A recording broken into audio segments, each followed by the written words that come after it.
Diyos, sa katatapos lang po ng inyong gawain, Panginoon, salamat po sa katagumpayan. Salamat po, Ama, sa inyong po mga salita na patuloy po namin na pagnininilayan, Panginoon. Salamat po, O Diyos, sa inyo pong paalaala sa amin, Panginoon. Salamat po, O Diyos, sa inyong mga ginitong aral, O Diyos, at alam po namin, O Lord God, na ito po ay napakahalaga, napaka-importante sa amin, Panginoon, na amin pong itong paghawakan, amin pong itong paninindigan sa aming paglilingkod sa inyo, at amin pong itong isa pamumuhay sa araw-araw po naming buhay po, O Diyos. At tunay nga po, O Lord God, na ang ministry niyo po napakahalaga, Panginoon.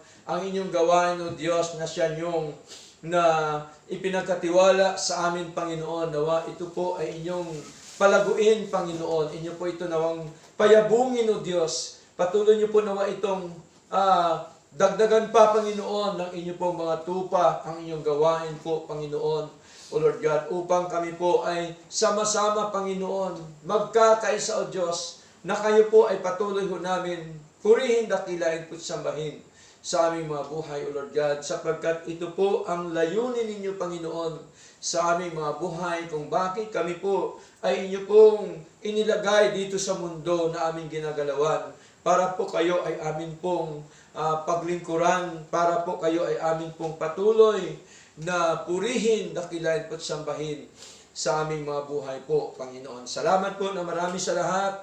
Salamat po, Diyos, sa banal mong Espiritu na siyang patuloy na nagtuturo sa amin at patuloy po na nangungusap po sa aming mga puso, O Lord God. Salamat po sa inyo pong mga salita. Nawa kami po inyong i-convert, Panginoon, sa araw-araw po naming buhay. Nawa, Panginoon, sa mga kapatid na nanghihina, sila po nawa inyong i-restore, Panginoon.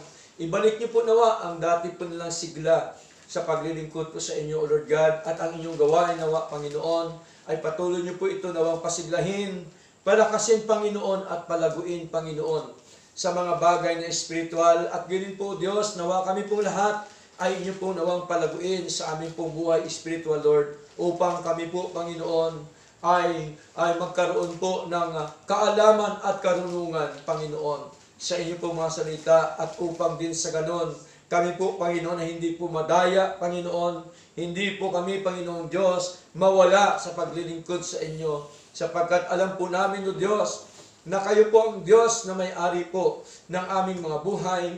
Kayo po ang Diyos na aming pinangkuran na tunay at totoong Diyos.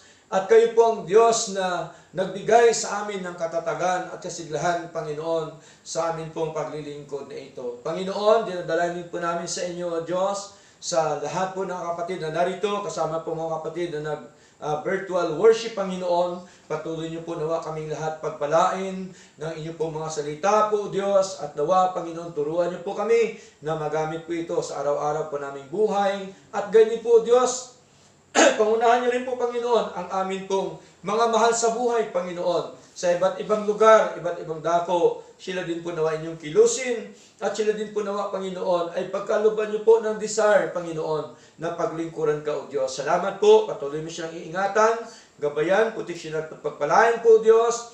At ganyan po, Panginoon, sa mga kapatid na may mga sakit, karamdaman, O Lord God, nawa sila po inyong bigyan ng kagalingan sa kanila pong pisikal na katawan po, Panginoon. Ganyan po, Panginoon, dinadalain din po namin sa inyo ang bawat gawain, Panginoon, sa lugar na ito. Kayo po nawa siyang magpala, kayo po nawa siyang magpalago, nawa, O Diyos, kayo pa po nawa ang siyang magbukas pa ng maraming Bible studies, Lord God, upang, Panginoon, ang inyong mga tupa, Panginoong Diyos, ay maturuan, Panginoon, ng tamang aral sa inyong pong mga salita. Maturuan, Panginoon, ang inyong pong mga tupa ng mga katotohanan, at sila po nawa inyong dalhin, Panginoon, sa inyong sabsaban, sa inyong church po, Panginoon. Salamat po na marami, O Lord God, at ganyan po, Panginoon, amin pong itinataas po sa inyo, Panginoong Diyos, ang amin pong mga kaloob na ito, Panginoon, kasama po namin pagsamba.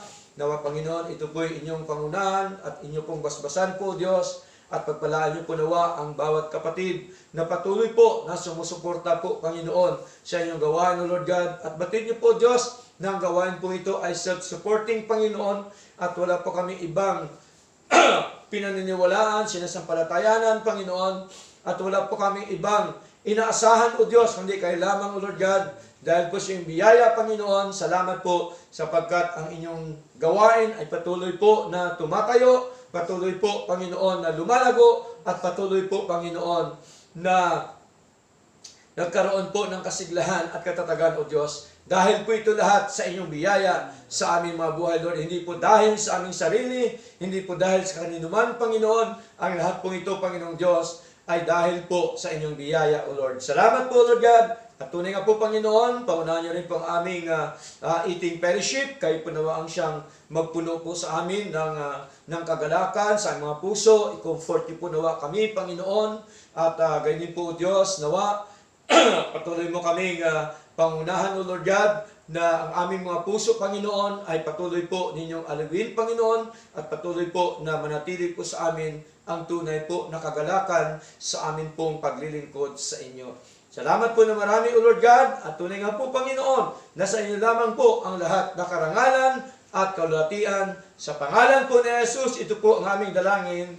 Amen and Amen. God bless.